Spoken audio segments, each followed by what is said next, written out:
மந்திரமலைய மத்தாகவும் வாசுகி என்ற பாம்ப கயிறாகவும் கொண்டு தேவர்களும் அசுரர்களும் சேர்ந்து பார்க்கடல்ல அமுதம் கடைகிறாங்க.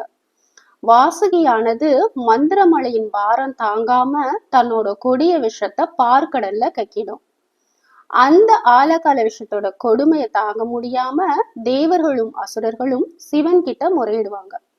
உடனே சிவபெருமான் சொல்லுவாரு, எந்த செயல் செய்யறதுக்கு முன்னாடியும் விநாயகரை வழிபடணும். அதனால நீங்க விநாயக பெருமான வணங்குங்க, அமிர்தம் தடையின்றி கிடைக்கும் அப்படின்னு சொல்லிடுவாரு. உடனே தேவர்களும் அசுரர்களும் பார்க்கடலுக்கு போய் அந்த கடல் நுரையை எல்லாம் சேர்த்து விநாயகர் வடிவமா செஞ்சு வழிபடுவாங்க. அதுக்கப்புறம் பார்க்கடலை கடைஞ்சப்போ அமுதம் கிடைச்சி மகிழ்ச்சி அடைவாங்க. பார்க்கடலோட அமுதமயமான அந்த கடல் நுரையினால செய்யப்பட்டதுனால அவருக்கு ஸ்வேத விநாயகர், அதாவது வெள்ளை விநாயகர் அப்படின்னு பெயர் வருது. ஒரு முறை தேவேந்திரன் அகல்யால் ஏற்பட்ட சாபத்தை போக்கிக்கிறதுக்காக இந்த வெள்ளை விநாயகரை கையில் எடுத்துக்கிட்டு பூலோகத்துல இருக்கிற எல்லா சிவஸ்தலங்களையும் தரிசித்துட்டு இந்த திருவலஞ்சுழி தளத்துக்கு வந்தடைவார். அப்போ வெள்ளை விநாயகர் இந்த தளத்திலேயே இருக்க விருப்பம் கொண்டு சிவனை வேண்டுவார். அதனால இத்தலத்து சிவன் ஒரு சிறுவன் வடிவுல இந்திரன் முன்பு வருவார்.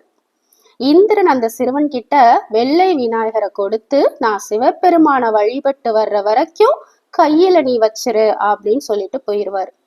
உடனே சிறுவனாக வந்த சிவன் விநாயகரை தரையில வச்சுட்டு மறைஞ்சிருவாரு. சிவனை வணங்கிட்டு வந்த இந்திரன் சிறுவனை காணோமே அப்படின்னு தேடுவார்.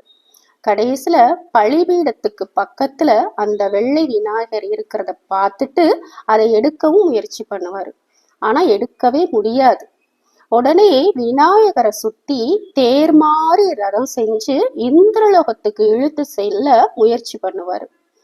அப்போ விநாயகர் அசரீரியா தோன்றி, நீ வருடம் ஒரு முறை சதுர்த்தி அன்று வந்து என்னை பூஜை செஞ்சா வருடம் முழுவதும் நீ பூஜை செய்த பலன் கிடைக்கும் அப்படின்னு சொல்லுவாரு. இந்திரனும் மனமகிழ்ந்து அதன்படி விநாயகர் சதுர்த்தி அன்று இங்கு வந்து பூஜை செய்து அருள் பெறுவதாக புராணங்கள் சொல்லுது. வெள்ளை விநாயகர் பார்க்கடல் நுரையால செய்யப்பட்டதுனால இவருக்கு அபிஷேகம் செய்ய மாட்டாங்க. வஸ்திரம், சந்தனம், புஷ்பம் இது எதுவும் சாத்த மாட்டாங்க.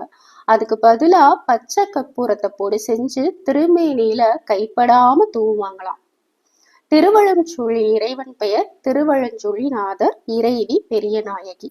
இத்தல இறைவனை வணங்கினால் பாவங்கள் தீரும்.